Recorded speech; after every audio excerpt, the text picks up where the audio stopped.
Let's be real here. This generation is spoiled by quality television shows. They're everywhere. You like action? Go check out Daredevil. You like drama? True Detective, Mad Men, Westworld, pick any of them. You like anti-heroes? Well, Breaking Bad has you. Yeah, bitch! Magnets! Oh! With all of these amazing shows in the forefront, more are bound to get lost in the shuffle. It's inevitable. We can only consume so much content. I'm here today to talk to you about a show that did receive some accolades, but in my opinion didn't get the attention it deserved.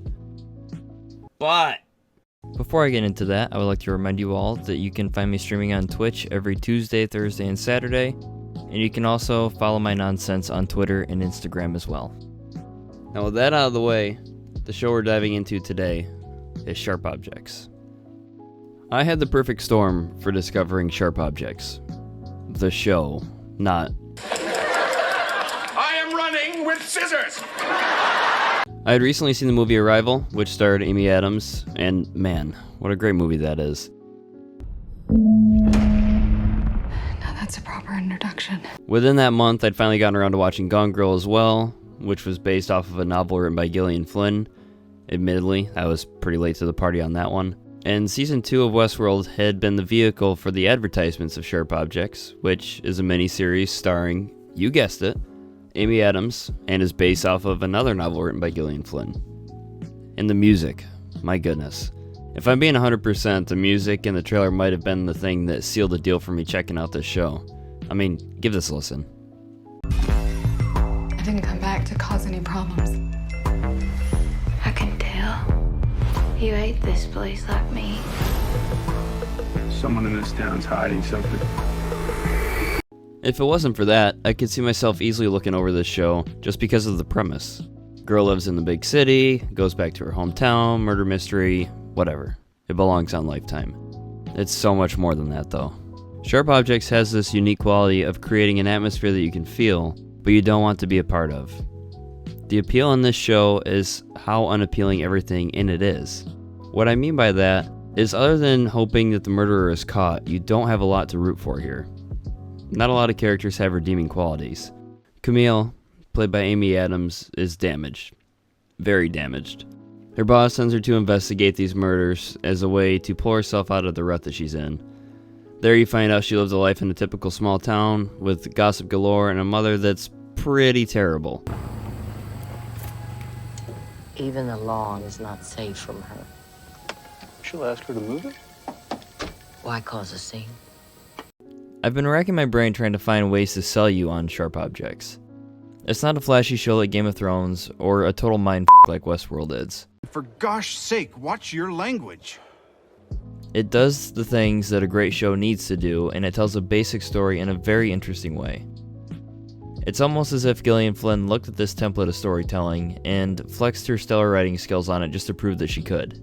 Only for the creators of the show to take it a step further and give us this amazing miniseries. A show like this has a greater chance to be uninteresting and forgettable more than it does to be a show that I can't stop talking about. Amy Adams takes this character that is almost too damaged to be believable and humanizes her and her struggles to perfection. Although Adams isn't the only one bringing her A-game, Patricia Clarkson sells this patronizing drama queen of a mother in such a way that'll make you roll your eyes and clap your hands at the same time. How dare you question me in my own home? How dare you take advantage of Bob? Did you see him when you left? That man was practically quivering. He lost his daughter. You have no idea what that's like. Well, I didn't mean to. You never mean to do anything. And yet you cause so much hurt. Bob, Emma. Emma? She's a little girl, Camille. She doesn't understand what you are. Ah! Look what you've done. I didn't crash the cart into the rose bushes, Mama. Nothing's ever your fault, is it? I could run down the list of all the actors and actresses that had great performances, but I'd be here all day. In a show about a small town and the family that runs that town, the handful of characters that you spend time with have to be special. They have to sell it. And they definitely do. Mama says I need to be careful around you. That true? Are you dangerous? Thought you were the wild one. I hung out in parking lots and I talked to boys. Wild was different back then.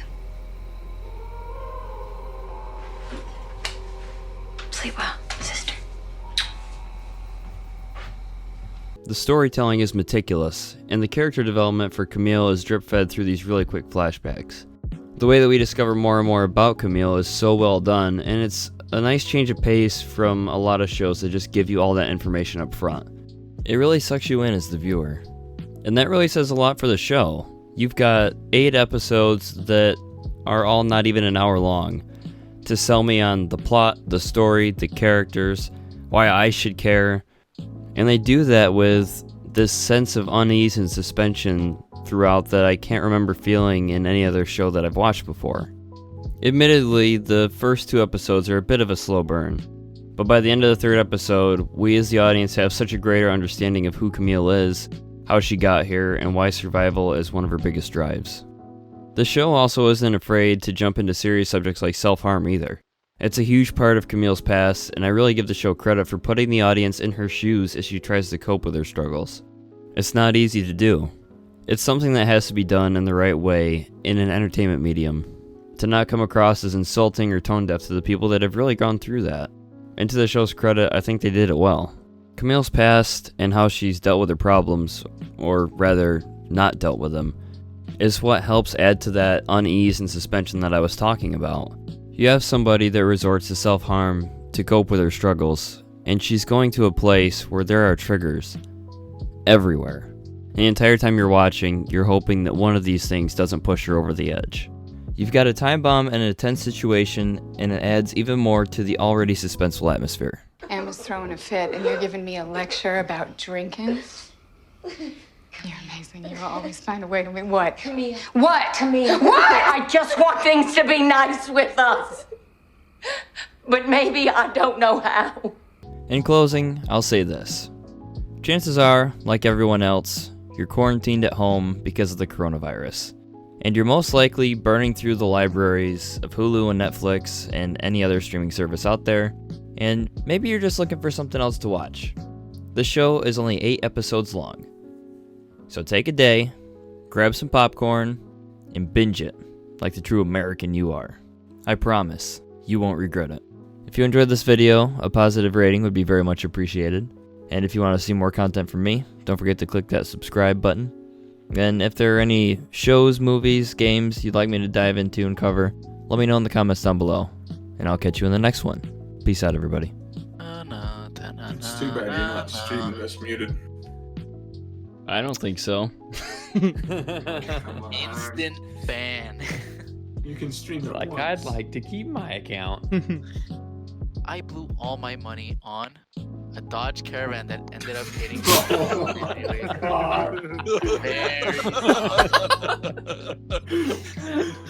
my god. I wonder who wrote that.